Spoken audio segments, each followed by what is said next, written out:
గారు కూడా సాక్ష్యం చెప్తారు. శ్రీకర్ గారు పాడతారండి. మరి చిన్న సాక్ష్యాలు చెప్పే బిడ్డలో శారణ పుష్ప గారు, మేరీ గోల్డ్ గారు కూడా మరి సాక్ష్యాలు చెప్తారండి. మనందరం కూడా నిశ్శబ్దంగా విందామండి.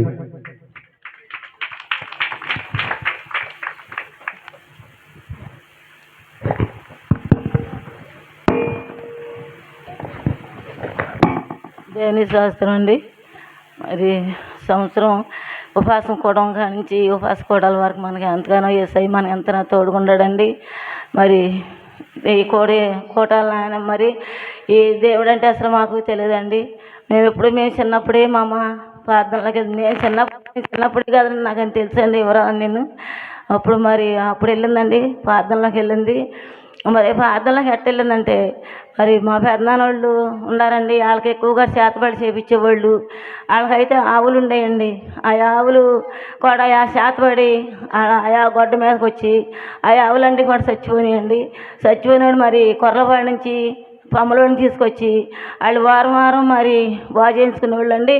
బాగు చేయించుకున్న వారానికి ఒకటి వాళ్ళు వారమే ఉండేదండి. బాగు చేసుకున్న తర్వాత ఆ వారానికి ఒకటి ఆవులు కూడా వాళ్ళ ఆవులన్నీ చచ్చిపోయినాయండి.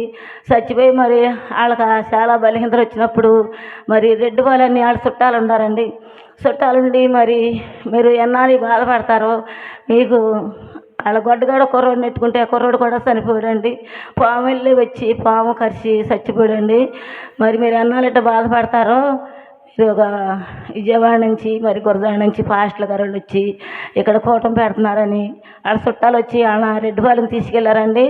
తీసుకెళ్తే అక్కడ సురమణి రత్నమణి అని ఉండేవాళ్ళు అండి. వాళ్ళు అక్కడ వెళ్ళినప్పుడు వాళ్ళు కూటంలో మరి ప్రార్థన చేసి కొబ్బరిని ప్రార్థన చేసి వచ్చి వాళ్ళ గేదెల కాడ ఆవుల కాడ జిమ్ముకున్నప్పుడు సిలువేసి వాళ్ళు ప్రార్థన చేసుకున్నప్పుడు మరి వాళ్ళకి రోజుకో రకంగా నెమ్మది వచ్చిందండి. మరి వాళ్ళు అట్టాగే ప్రార్థన చేసుకుంటున్నారు. ఆమెకేమో ఎర్రమారి పట్టుకుంది, మా పెద్దమ్మకి అమ్మకి నల్లమారి పట్టుకుందండి. పట్టుకుని మరి వాళ్ళు ఇంట్లో కూటం పెట్టుకుంటాకి మరి డేటు తీసుకున్నారండి.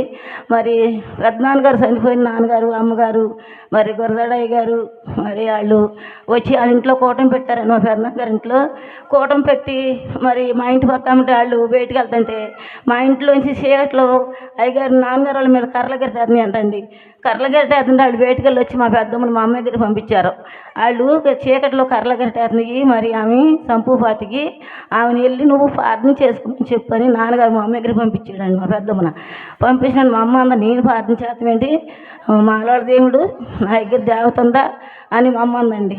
అట్టు కాదు మరి చెప్పి పంపించాడు నాన్నగారు అని చెప్పి ఆమె వెళ్ళిపోయిందండి.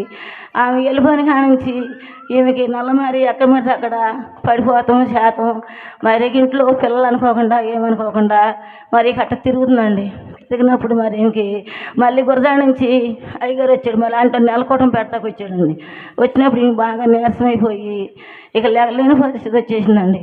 వచ్చినప్పుడు అందా మరి గురజాడ నుంచి అయ్యగారు వచ్చాడు. మరి అయ్యగారిని వెళ్ళి తీసుకురా ప్రార్థన చేస్తే నాకు తగ్గుద్దని చెప్పిందండి. నాకే చెప్పిందండి. నేను వెళ్ళి అయ్యా మరి మా అమ్మ అసలు ఏం బాగోలేదు, మా అమ్మ ఎగలేకపోతుందంటే అమ్మ మీ అమ్మకి ఎన్నిసార్లు చెప్పినా మీ అమ్మ ప్రార్థన చేయదమ్మా అని గొబ్బరి నుండి డబ్బు ఎత్తుకెళ్తే గొబ్బరి నుండి ప్రార్థన చేయించాడండి. ఇచ్చినప్పుడు ఎత్తుకొచ్చి మా అమ్మగా మరి ఒళ్ళంతా రాశానండి. రాతే మరి మా నాన్న వెళ్ళి మీ నాన్న రామని చెప్పాడండి. మా నాన్న వెళ్ళి మరి అయ్యా మేము ప్రార్థన చేసుకుంటామయ్యా మరి ఆమెకేం బాగోలేదంటే అప్పుడు గురజాడ అయ్యగారు గురజాడ అమ్మగారు వచ్చి మరి మా అమ్మకు ప్రార్థన చేశారండి. ప్రార్థన చేసినప్పుడు అంతా బాగానే ఉందండి. బాగానే ఉందా ఈ నల్లమారి మాత్రం కొంచెం మొత్తం తగ్గింది. ఇప్పుడు ఏమి అక్క అని చెల్లని పడిపోయాడండి. ఒకడికొకడు పడిపోయినప్పుడు మొత్తం తగ్గింది. మొత్తం తగ్గినప్పుడు ఇక అట్ట ప్రార్థన చేసుకుంటుందా, ఇక ఎక్కడన్నా కోటాలు ఉంటే వెళ్తుందా, ఇక అట్ట ఉందండి.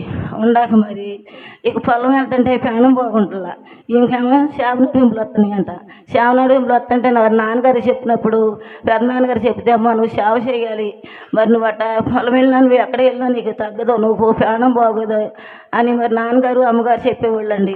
చెప్పినాను మరి రెడ్డిపాలెం రత్నమణి సురమణిమ కూడా మరి మా అమ్మకి అనుభవాలు చెప్పేవాళ్ళండి. ఎట్టు కాదమ్మా నువ్వు అట్ట చేయాలి, అట్టు కాదు ఎట్ట చేయాలని అనుభవాలు చెప్పేవాళ్ళండి. వాళ్ళు కూడా చెప్తే మరి ఇక మా నాన్న తెలవకోకుండానే వాళ్ళ మాట తీసుకుని సేవగా క్షమార్పణ చేయించేసుకుందండి. చేయించుకొచ్చేసినాక మా నాన్న చెబితే మా నాన్న నేను చిన్నపిల్లలు ఈ పిల్లల్ని ఏం చేయను అని ఎక్కడ మరి అక్కడికి వెళ్ళిపోతారు కోటాలంటే ఇంటికాడ ఉండరు. మరి మన చూస్తే ఇంట్లో కూడా జరగదు, మాకు ఇంట్లో కూడా జరిగేది కదండి, మన ఇంట్లో కూడా జరగదు, మరి మన తెల్లారులు అయితే పని చేసుకోవాలి అని మా అమ్మన మరి తిట్టాడండి. తిట్టినప్పుడు ఇక మా నాన్న మా అమ్మ లెక్క చేయకోకుండా ఈ కోట పెట్టి సుత్తుకోవటం కూడా చేపించేసిందండి. నువ్వు 2 కోటాలు ఎమటే పెట్టుకొచ్చావు, డబ్బులు లేవు అన్నాడండి మా నాన్న. అన్నప్పుడు మరి గోగురపాలెం వెళ్ళి కాపులకి గ్రప్పు తెచ్చి కోటాలు కూడా సుత్తుకోవటం ఈ కూటం కూడా 2 కోట్లు సరిపడండి. మరి అప్పుడైతే కోటాలు మరి అప్పు చేసేవాళ్ళం. అప్పుడు విశ్వాసులు కూడా లేరండి, 2 ముగ్గురు ఉండేవాళ్ళు. ఇక ఆన్లైన్ పెట్టుకుని ఆ ప్రార్థన చేసుకుని ఇక అక్కడే ఉండేదండి. పొలం వెళ్ళేది కాదు, ఎక్కడికి వెళ్ళేది కాదు, ఇంటికాడే ఉండేది. ఇక వాళ్ళు వస్తే ప్రార్థన చేసుకుంటా ఉండేదండి. ఉండకూడదు మరి ఆమె కూడా రోజుకో రకంగా మరి ఇక వయసు కూడా ఇదైపోయిందండి. మరి మన అయ్యగారు పుట్టినప్పుడు సంవత్సరం కూడా అయితే మరి ఎక్కడ కూర్చోబెడితే అక్కడే కూర్చునేవాడు అండి, కళ్ళు కనపడే కాదు. ఇటు రాయి అంటే వచ్చేవాడు కాదండి. అప్పుడు మరి నాన్నగారు చెప్పినప్పుడు అమ్మ నీ కుమారు నాగర కుమారు నువ్వు సేవకోవాలమ్మని మరి నాన్నగారు అయితే చెప్పాడండి మా అమ్మక. అప్పుడు ఆమె సంవత్సరం పిల్లడప్పుడు సమర్పణ చేయించిందండి మా అమ్మ మన అయ్యగారిని. చేసినాడు మరి అప్పటి నుంచి ఆయన అయితే చర్చికి వచ్చేవాడు కాదు. రాయ్యా మరి కోటానికి వెళ్దామంటే వచ్చేవాడు కాదు. ఆయన తాగుడేంటో ఆయన ఏంటో ఆయన తిరుగుతూ అట్లా చేసేవాడు అండి. వచ్చినప్పుడు మరి ఆదివారం శనివారం అయితే వచ్చి చర్చి కాడికి వచ్చి మైకా పెట్టి సాపులు వేసి కాసి మా అమ్మ దగ్గర కూర్చుని వెళ్ళిపోయాడు అండి తాగేసి. మరి కోటలు జరుగుతున్న మైకా పెట్టి ఏ పూట కాబట్టి వచ్చి మైకా పెట్టి వెళ్ళిపోయాడు అండి. ఇక ఆమె పాటలు పట్టుకునేది, ఆమె చేసుకునేది. ఇక ఆమె చేయలేని పరిస్థితి వచ్చినప్పుడు నేను ఇక ఈ చర్చి కానీ నాకు ఎవరు చేస్తారో నేను చేయలేను, అయ్యగారిని అడుగుతా ఎవరన్నా పంపిస్తామని అనేది అండి. ఎందుకు మాట అన్నావు, దేవుడే మార్చుకుంటాడు, దేవుడే చేస్తాడు మరి అనేదాన్ని నేను. మరి ఆమె దగ్గరే అట్టాగే చేసుకుంటా ఉండేదండి. ఉన్నప్పుడు మరి ఆమె అయితే చనిపోయినాక మరి మన అయ్యగారు మరి నిలబడి మరి అప్పుడైతే విశ్వాసం లేరండి. ఆ 2 ముగ్గురు నెట్టుకునే చేసుకుంది. మరి ఇప్పుడైతే దేవుడు మరి ఎంతో సంఘాన్ని ఇచ్చాడండి. మరి ఆమె చేసిన ప్రార్థన ద్వారానే మరి మనందరం కూడా బాగున్నామండి. మరి ఎంతవరకు మరి ఆయన కూడా శుభ్రంగా సేవ చేస్తున్నాడు. ఈ కోటలు కూడా జయకరంగా సంతోషం జరగాలని మీరు అందరూ ప్రార్థించండి. దేవుడి స్తోత్రం అందరూ.